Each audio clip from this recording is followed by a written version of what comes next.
हरे कृष्णा, राधे राधे। स्वागत है आप सभी का गोविंद भजन चैनल पर। आज के इस वीडियो में हम सुनेंगे बृहस्पतिवार की व्रत कथा। तो चलिए कथा शुरू करते हैं। प्राचीन समय की बात है, एक नगर में बड़ा व्यापारी रहता था। वह जहाजों में माल लदवाकर दूसरे देशों में भेजा करता था। वह जिस प्रकार अधिक धन कमाता था, उसी प्रकार दिल खोलकर दान भी करता था। परंतु उसकी पत्नी अत्यंत कंजूस थी। वह किसी को एक दमड़ी भी देने नहीं देती थी। एक बार सेठ जब दूसरे देश में व्यापार करने गया तो पीछे से बृहस्पति देव ने साधु वेश में उसकी पत्नी से भिक्षा मांगी। व्यापारी की पत्नी बृहस्पति देव से बोली, हे साधु महाराज, मैं इस दान पुण्य से तंग आ गई हूँ। आप कोई ऐसा उपाय बताए जिससे मेरा सारा धन नष्ट हो जाए और मैं आराम से रह सकूं। मैं ये धन दान धर्म में लुटता हुआ नहीं देख सकती। बृहस्पति देव ने कहा, देवी तुम बड़ी विचित्र हो। संतान और धन से क्या कोई दुखी होता है? अगर अधिक धन है तो इसे शुभ कार्यों में लगाओ। कुंवारी कन्याओं का विवाह करवाओ, विद्यालय और बाग बगीचों का निर्माण करवाओ। ऐसे पुण्य कार्य करने से तुम्हारा लोक और परलोक सार्थक हो जाएगा। परंतु साधु के इन बातों से व्यापारी की पत्नी को खुशी नहीं हुई। उसने कहा, मुझे ऐसी धन की आवश्यकता नहीं है जिसे मैं दान में दूं। तब बृहस्पति देव बोले, यदि तुम्हारी यही इच्छा है तो तुम एक उपाय करना। शांत बृहस्पतिवार घर को गोबर से लीपना, अपने केशों को पीली मिट्टी से धोना, केशों को धोते समय स्नान करना, व्यापारी से कहना हजामत बनवाए, भोजन में मांस मदिरा खाना, अपने घर में कपड़े धोना। ऐसा करने से तुम्हारा सारा धन नष्ट हो जाएगा। इतना कहकर बृहस्पति देव अंतर्ध्यान हो गए। व्यापारी की पत्नी ने बृहस्पति देव के कहे अनुसार 7 बृहस्पतिवार तक वैसा ही करने का निश्चय किया। केवल 3 बृहस्पतिवार ही बीते थे कि उसकी समस्त धन संपत्ति नष्ट हो गई और वह परलोक सिधार गई। जब व्यापारी वापस आया तो उसने देखा कि उसका सब कुछ नष्ट हो चुका है। उस व्यापारी ने अपनी पुत्री को सांत्वना दी और दूसरे नगर में जाकर बस गए। वहां वे जंगल से लकड़ी काट कर लाता और शहर में बेचता। इस तरह वह अपना जीवन व्यतीत करने लगा। उसकी पुत्री ने दही खाने की इच्छा प्रकट की, लेकिन व्यापारी के पास दही खरीदने के पैसे नहीं थे। वह अपनी पुत्री को आश्वासन देकर जंगल में लकड़ी काटने चला गया। वहाँ एक पेड़ के नीचे बैठकर अपनी दशा पर विचार करने लगा। उस दिन बृहस्पतिवार था। तभी वहां पर बृहस्पति देव साधु के रूप में सेठ के पास आए। बोले, हे मनुष्य, तू इस जंगल में किस चिंता में बैठा है? तब व्यापारी बोला, हे महाराज, आप सब कुछ जानते हैं। इतना कहकर व्यापारी अपनी कहानी सुनाकर रो पड़ा। बृहस्पति देव बोले, देखो बेटा, तुम्हारी पत्नी ने बृहस्पति देव का अपमान किया था, इसी कारण तुम्हारा यह हाल हुआ है। लेकिन अब तुम किसी प्रकार की चिंता मत करो। तुम बृहस्पतिवार के दिन बृहस्पति देव का व्रत करो। 2 पैसे के चने और गुड़ लेकर जल के लोटे में शक्कर डालकर वह चरणामत और प्रसाद अपने परिवार के सदस्यों और कथा सुनने वालों में बांटो। स्वयं भी प्रसाद और चरणामत लो, भगवान तुम्हारा अवश्य कल्याण करेंगे। साधु की ये बात सुनकर व्यापारी बोला, महाराज, मुझे तो इतना भी नहीं बचता कि मैं अपनी पुत्री को दही लाकर दे सकूं। इस पर साधु महाराज बोले, तुम शहर में लकड़ियां बेचने जाना, जिससे तुम्हें लकड़ियों के दाम पहले से चौगुने मिलेंगे, जिससे तुम्हारे सारे कार्य सिद्ध हो जाएंगे। लकड़हारे ने लकड़ियां काटी और शहर में बेचने चल पड़ा।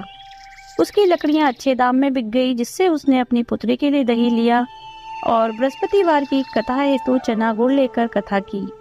प्रसाद बांटकर स्वयं भी खाया। उसी दिन से उसकी सभी कठिनाइयां दूर होने लगी। अगले बृहस्पतिवार को वह कथा करना भूल गया। अगले दिन वहां के राजा ने एक बड़े यज्ञ का आयोजन कर पूरे नगर के लोगों को भोजन के लिए आमंत्रित किया। राजा की आज्ञा सुनकर पूरा नगर राजा के महल में भोजन करने गया, लेकिन व्यापारी व उसकी पुत्री तनिक विलंब से पहुंचे। अतः उन दोनों को राजा ने महल में ले जाकर भोजन करवाया। जब दोनों लौटकर आने लगे तब रानी ने देखा कि उसका खूंटी पर टंगा हार गायब है। रानी को व्यापारी और उसकी पुत्री पर संदेह हुआ कि हार उन्होंने ही चुराया है। राजा की आज्ञा से उन दोनों को कारावास की कोठरी में डाल दिया गया। दोनों अत्यंत दुखी हुए। वहां उन्होंने बृहस्पति देवता का स्मरण किया।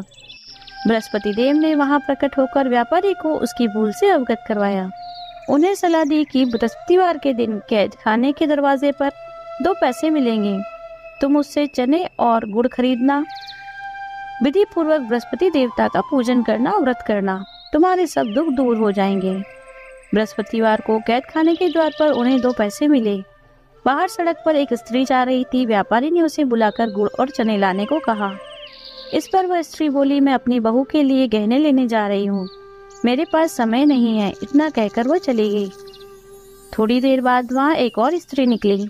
व्यापारी ने उसे बुलाकर कहा, हे बहन, मुझे बृहस्पतिवार की कथा करनी है, तुम मुझे 2 पैसे का गुड़ और चना ला दो। बृहस्पति देव का नाम सुनकर वह स्त्री बोली, भाई मैं तुम्हें अभी गुड़ चना ला कर देती हूँ। वैसे तो मेरा इकलौता पुत्र मर गया है, मैं उसके लिए कफन लेने जा रही थी, लेकिन मैं पहले तुम्हारा काम करूंगी। वह स्त्री बाजार से व्यापारी के लिए गुड़ चना लेकर आई, स्वयं भी बृहस्पति देव की कथा सुनी। कथा समाप्त होने के बाद वह बाजार से अपने पुत्र के लिए कफन लेने गई। घर पर लोग उसके पुत्र की लाश को शमशान ले जाने की तैयारी कर रहे थे। स्त्री बोली, मुझे अपने लड़के का मुख देख लेने दो। अपने पुत्र का मुख देखकर उस स्त्री ने उसके मुख में प्रसाद और चरणामृत डाला। प्रसाद और चरणामृत के प्रभाव से वह पुनर्जीवित हो गया।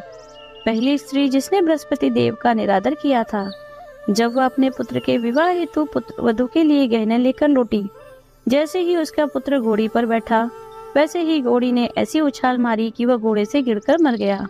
यह देखकर स्त्री रो रो कर बृहस्पति देव से क्षमा याचना करने लगी। स्त्री की याचना से बृहस्पति देव साधु के वेश में वहां पहुंचकर कहने लगे, देवी, तुम्हें अधिक विलाप करने की आवश्यकता नहीं है, यह बृहस्पति देव का निरादर करने के कारण हुआ है। तुम वापस जाकर मेरे भक्त से क्षमा मांगकर कथा सुनो, तभी तुम्हारी मनोकामना पूरी होगी। जेल में जाकर उस स्त्री ने व्यापारी से माफी मांगी और कथा सुनी। कथा के उपरांत वह प्रसाद और चरणामृत लेकर अपने घर वापस आ गई। घर आकर उसने चरणामृत अपने पुत्र के मुख में डाला। चरणामृत और प्रसाद के प्रभाव से उसका पुत्र भी जीवित हो गया। उसी रात बृहस्पति देव राजा के सपने में आए और बोले, हे राजन, तूने जिस व्यापारी को और उसकी पुत्री को जेल में रखा है वह निर्दोष है। तुम्हारी रानी का हार वहीं खूंटी पर टंगा है। सुबह हुई तो राजा रानी ने हार खूंटी पर लटका देखा। राजा ने उस व्यापारी और उसकी पुत्री को कैद से मुक्त कर दिया, उन्हें बहुत सा धन देकर विदा किया। उसकी पुत्री का विवाह भी ऊंचे कुल में करवा दिया, दहेज में हीरे जवाहरात दिए। इस तरह जो कोई भी मनुष्य बृहस्पति देव की कथा करता है, उनका पूजन करता है, भगवान बृहस्पति देव उनकी सभी मनोकामनाएं पूर्ण करते हैं। हे बृहस्पति देव, इस कहानी को कहने वाले, सुनने वाले, हुकारा भरने वाले सभी की मनोकामनाएं पूर्ण करना। बोलिए बृहस्पति देव की जय। यदि आपको वीडियो अच्छी लगी हो तो लाइक कीजिए, शेयर कीजिए, कमेंट कीजिए। यदि आप चैनल पर नए हैं तो चैनल को सब्सक्राइब कीजिए, बेल आइकन को प्रेस कर दीजिए, जिससे नए वीडियोस की नोटिफिकेशन आपको तुरंत मिल जाए। मिलते हैं अगले वीडियो में। हरे कृष्णा, राधे राधे।